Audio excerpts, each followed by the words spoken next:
Assalamualaikum warahmatullahi wabarakatuh.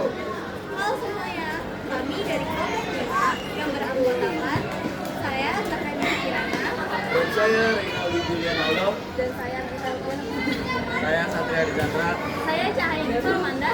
Saya Diputika Saraswati. Nah, pada video kali ini kita akan membandingkan dua surat resmi, yaitu surat dari sekolah dan surat dari ekstrakurikuler.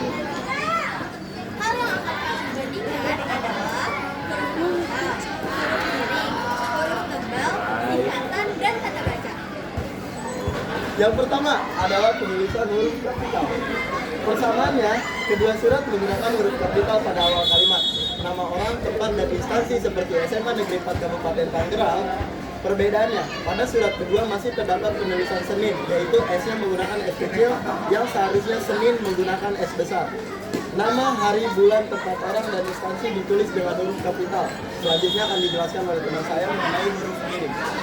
Penulisan huruf mirip, persamaannya kedua surat hampir tidak menggunakan penulisan mirip. Perbedaannya tidak terdapat perbedaan yang berarti dalam penggunaan kedua surat. Huruf miring biasanya digunakan untuk kata asli surat tertentu. Selanjutnya akan dijelaskan oleh Berikut adalah penulisan huruf tebal.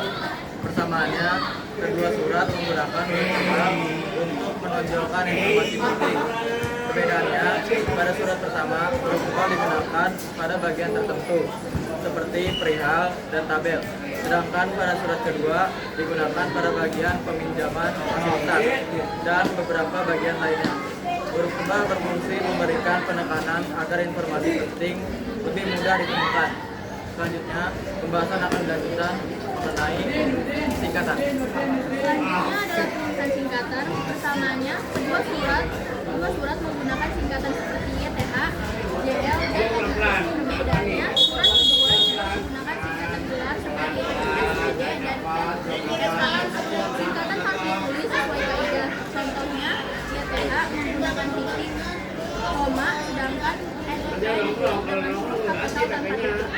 Selanjutnya, saya akan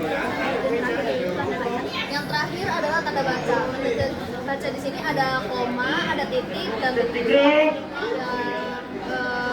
Di bagian YTH di sini seharusnya menggunakan titik. Dan kemudian di bagian senin di tanggal harusnya menggunakan koma dan juga kapital yang besar.